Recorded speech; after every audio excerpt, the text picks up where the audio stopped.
말씀은 스바냐 1장 1절로 6절 말씀까지 구약성경 1307페이지 구약성경 1307페이지 스바냐 1장 1절로 6절 말씀까지 교독하십니다.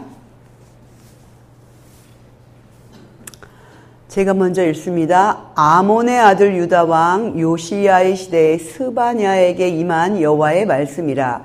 스바냐는 히스기야의 현손이요 아마랴의 증손이요 그다랴의 손자요 구시의 아들이었더라.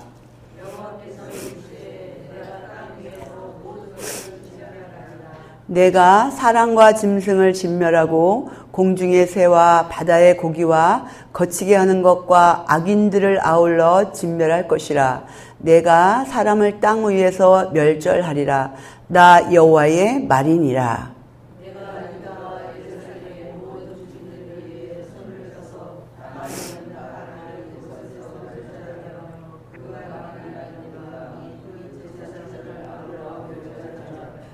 또 지붕에서 하늘의 뭇별에게 경배하는 자들과 경배하며 여호와께 맹세하면서 말감을 가리켜 맹세하는 자들과 여호와를 배반하고 따르지 아니하는 자들과 여호와를 찾지도 아니하며 구하지도 않은 자들을 멸절하리라.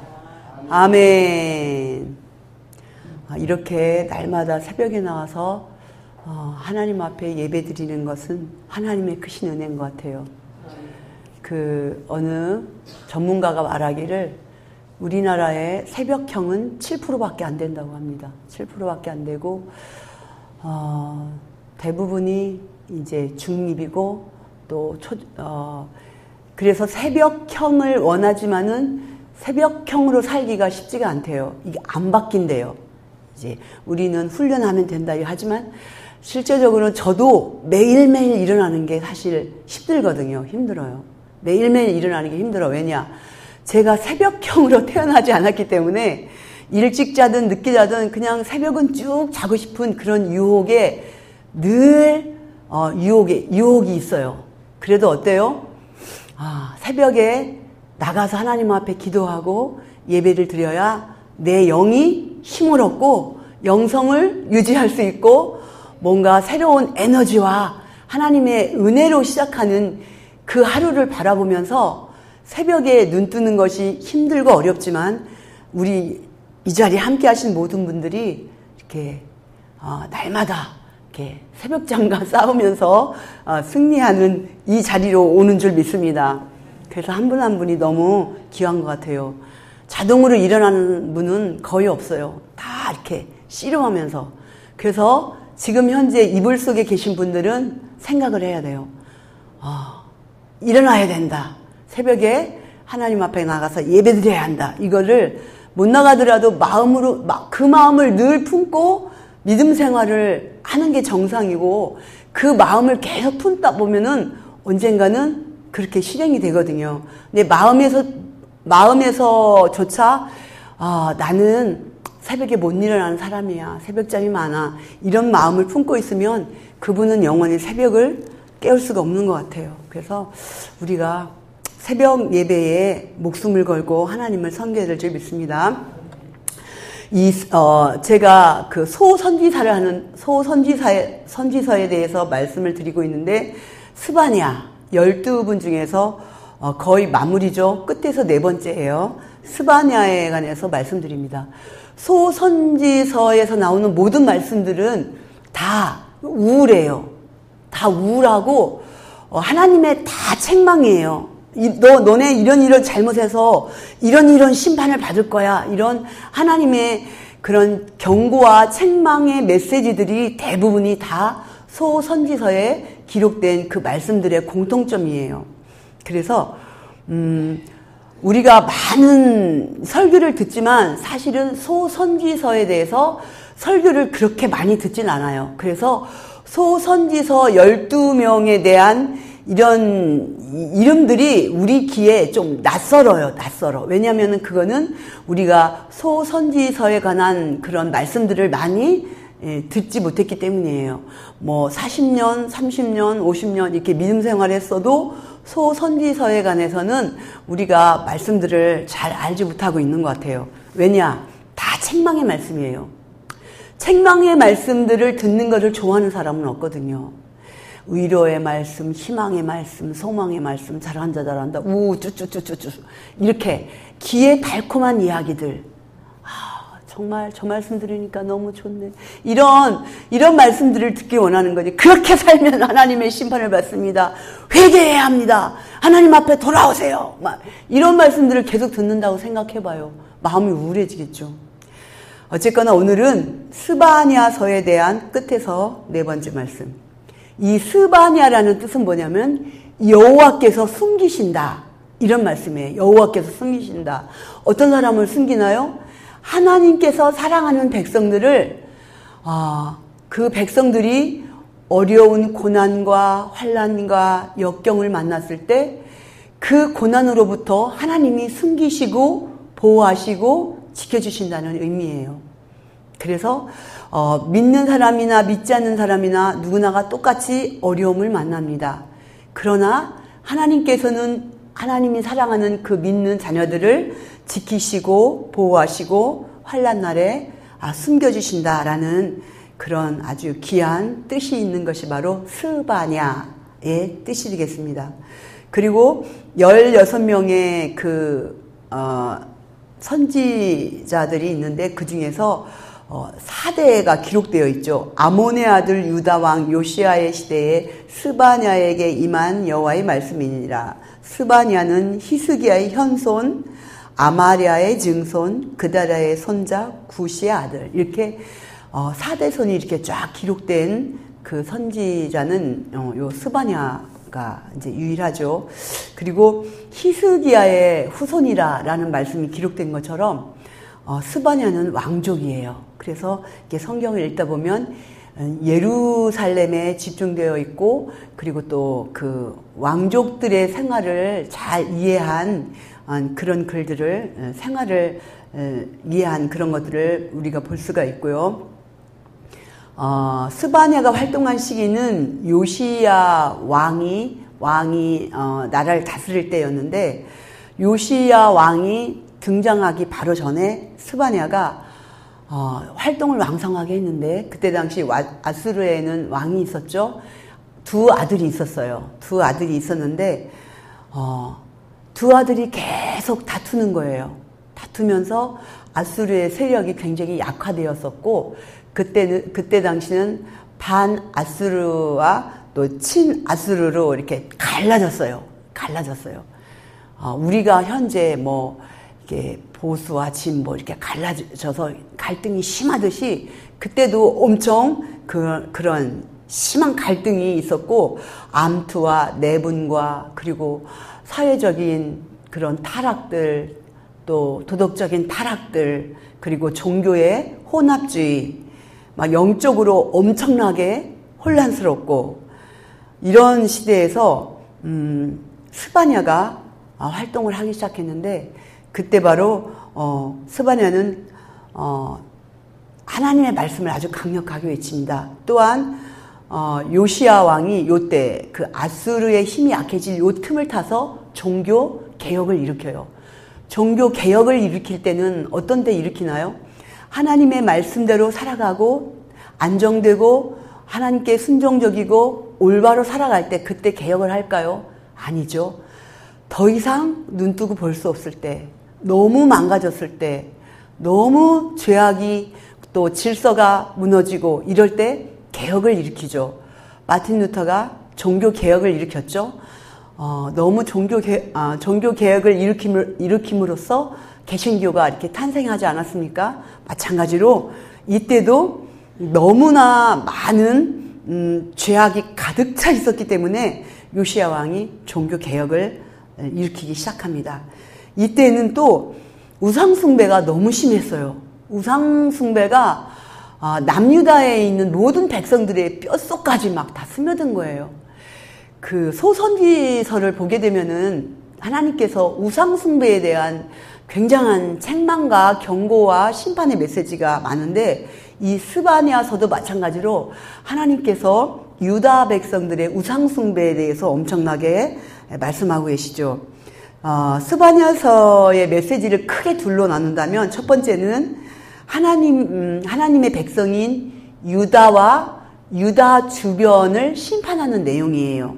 그리고 유다의 남은 자들을 보호하시는 그런 구원하시는 그런 내용으로 이렇게 되어 있습니다. 다른 선지서에도 기록되어 있듯이 스바냐서에도 여호와의 날이라는 것이 나오고 있는데 어떤 이에게는 이 여호와의 날이 심판의 날이지만 또 어떤 이에게는 여호와의 날이 구원의 날이기도 합니다. 범죄하고 타락한 유다를 심판하시고 하나님께서는 우리가 아까 2절에 보듯이 여호와께서 이르시되 내가 땅 위의 모든 것을 진멸하리라. 내가 사람과 짐승을 진멸하고 공중의 새와 바다의 고기와 거치게 하는 것과 악인들을 아울러 진멸할 것이라. 싹 쓸어버리시겠다는 거예요. 모든 사람들이 너무나도 큰 죄를 짓고 있기 때문에 다 쓸어버리겠다. 이 땅 위에 있는 모든 것들, 사람들뿐만 아니라 모든 짐승들도 다 쓸어버리겠다. 이런 아주 하나님의 엄중한 그런 심판의 말씀이 있습니다. 싹 쓸어버리겠다 하면 생각나는 게 뭐가 있어요? 노아 홍수 시대 때 하나님이 싹 쓸어버리겠다 하시고 다 쓸어버리셨죠. 근데 유다 백성들이 그 주변에 있는 나라들로부터 남유다의 그 주변에 있는 나라들로부터 많은 우상 숭배를 막 수입을 해와요. 그래서 섬기는데 가나안의 바알신을 그리고 아수르의 1월 성신을 그리고 암몬의 밀곰 숭배를 그리고 블레셋의 문지방을 뛰어넘는 이런 우상 숭배들을 다 수입해와서 남유다의 그 생활 속에 너무나도 깊숙이 녹아져 있어요. 그래서 하나님을 두려워하고 하나님을 섬기는 것이 아니라 하나님에 대해서 조롱을 하고 하나님이 우리를 심판해? 하나님은 우리를 복도 주시지 않잖아. 하나님이 우리를 향해서 뭘 하시겠어? 이렇게 하나님을 향하여 감히 조롱하는 그러한 언사들을 하는 것을 볼 수가 있습니다. 하나님께서는 이렇게 타락하고 이렇게 죄악이 가득한 남유다를 향해서 하나님께 등불을 들고 골목골목을 다니면서 죄 있는 자들을 다 찾아낼 것이다. 그리고 내가 그들을 심판할 것이다. 라고 하나님이 말씀하십니다. 너무 무서운 말씀이지 않아요? 등불을 들고 죄 지은 자를 다 하나하나 숨기운 자가 없고 숨을 자가 없을 정도로 하나님께서는 다 찾아서 그들을 심판하시겠다라고 하나님 말씀하고 계십니다. 또한 하나님께서는 유다의 주변 국가들을 심판하는데 유다의 그 주변 국가들은 왜 심판하느냐? 하나님이 택한 이 유다 민족을 괴롭혔고 핍박했기 때문에 비록 유다에 있는 백성들이 하나님을 떠나서 죄를 지었지만 하나님께서 택한 선민을 괴롭히고 박해한 그 유다의 그 주변에 있는 블레셋, 아그론, 아스돗, 암몬, 모압, 또 아수르, 그리고 또 에디오피아 이런 주변 국가들을 하나님께서 다 심판하시겠다고 하나님께서 말씀하고 계십니다. 왜 그랬을까요? 하나님께서는 유다 민족이 비록 하나님을 떠나서 많은 죄를 지었지만 하나님께서는 택하신 이 유다 민족들을 괴롭혔기 때문이고 하나님께서는 유다 민족을 향해서 언약의 말씀을 주셨죠. 내가 너희를 구원하리라. 내가 너희를 보호하리라. 이런 언약의 말씀을 주셨기 때문에 이 언약의 말씀을 잊지 않으셨기 때문에 유다 민족을 보호하고 계신 것을 볼 수가 있습니다. 하나님께서는 엄청난 심판 뒤에도 구원받은 사람들이 있었어요. 구원받은 사람들, 남은 자들, 하나님의 엄중한 심판과 엄중한 그런 경고 속에서도 남은 자들이 있었는데 어떤 사람들이 남았었냐면은 온유한 자, 그리고 겸손한 자, 그리고 혀가 깨끗한 자, 그리고 행실이 올바른 사람들을 하나님께서 남기셨다라고 말씀하고 계십니다. 오늘날을 이렇게 비교해 보면은 지금도 도덕적으로, 윤리적으로 많이 또 영적으로 굉장히 혼란한 시대에 우리가 살고 있습니다. 그리고 이때는 제사장과 또 지도층들이 엄청나게 부패하고 또 타락했어요.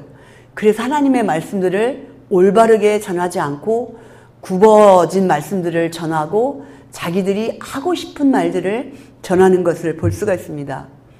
하나님께서는 이 남은 자들, 겸손한 자, 온유한 자, 혀가 깨끗한 자, 이런 자들을 남기셨고 이 남긴 자들을 통해서 하나님이 기뻐하신다라는 말씀이 있어요.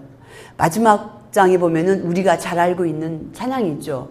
나의 하나님, 나의 하나님, 이 찬양이 있듯이 이 찬양이 바로 스바냐서에 기록된 말씀을 이렇게 복음성가로 이렇게 만들어서 우리가 잘 부르고 있죠.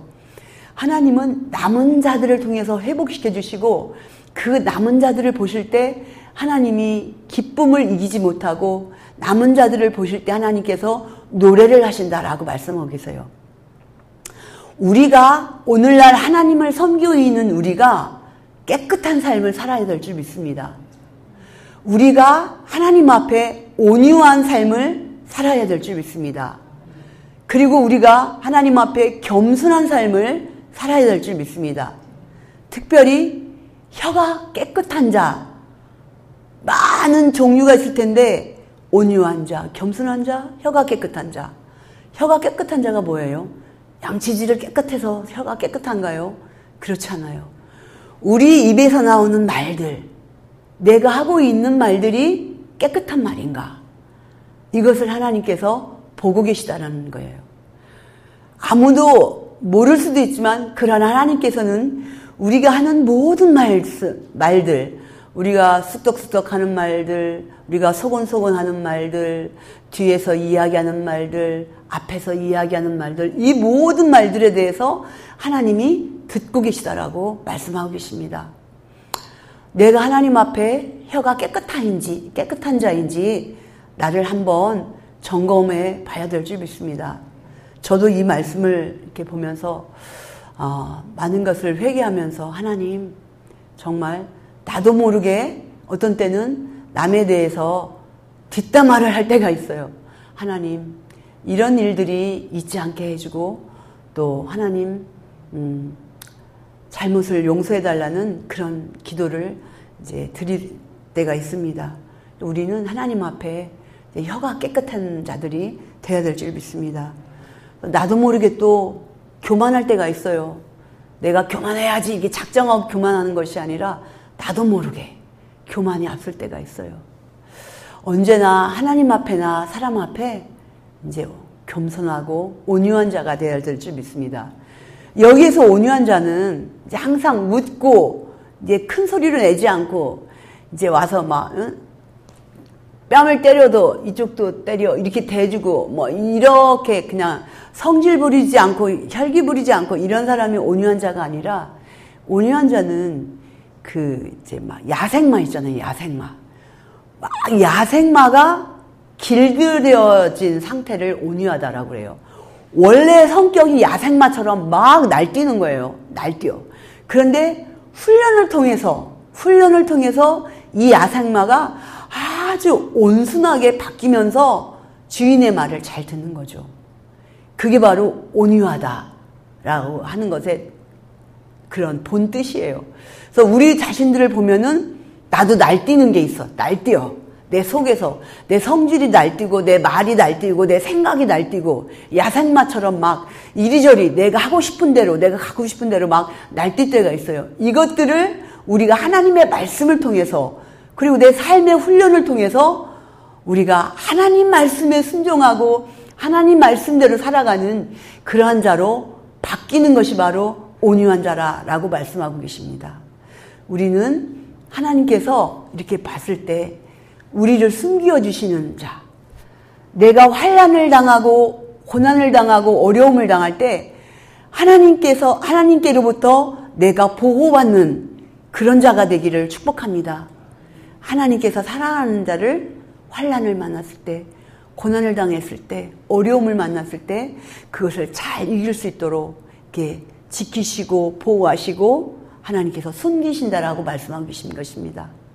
그래서 우리가 늘 하나님 말씀 안에서 하나님이 보셨을 때 정말 하나님이 나로 인하여 기쁨을 이기지 못하시고 하나님이 나를 봤을 때 하나님께서 노래를 하시는 그런 삶, 그런 믿음의 삶이 되시기를 축복합니다. 기도합니다. 하나님 감사합니다. 스바냐서를 통해서 또 우리에게 주시는 말씀을 다시 한번 생각합니다. 하나님 온유하고 겸손하고 또 혀가 깨끗한 자들이 되어서 하나님께서 보호하시고 지키시고 숨기시는 그런 믿음의 사람들이 되게 하여 주옵소서. 나로 인하여 하나님께 기쁨이 되게 하시고 하나님의 노래가 되는 그런 믿음의 삶을 살아갈 수 있도록 우리를 붙잡아 주옵소서. 이 나라와 이 민족 가운데 함께 하시고 하나님 바로 서게 하시고 정의와 공의가 살아있게 하여 주옵소서. 이 땅에 세운 모든 교회들이 깨어 기도하게 하시고 하나님 타락하지 않고 변질되지 않고 하나님의 자녀로서 하나님 세운 교회들로서의 사명을 감당케 하여 주옵소서. 메시지 교회를 세우신 하나님, 이 고색 땅에 복음을 전하는 많은 영혼을 구원하는 그런 믿음의 터전이 되게 하시고 모든 가정을 하나님 지키시고 함께 해주셔서 하나님 모든 가정들이 늘 깨어 기도하게 하여 주옵소서. 오늘도 새벽에 주님을 향하여 외치고 기도하는 주의 사랑하는 자녀들의 간구에 귀를 기울이시사 이 시간도 응답하여 주옵소서. 감사드리며 예수님의 이름으로 기도합니다. 아멘. 가지고 오신 기도 놓고 제목 놓고 주님 한번 해주시고 기도합니다. 주여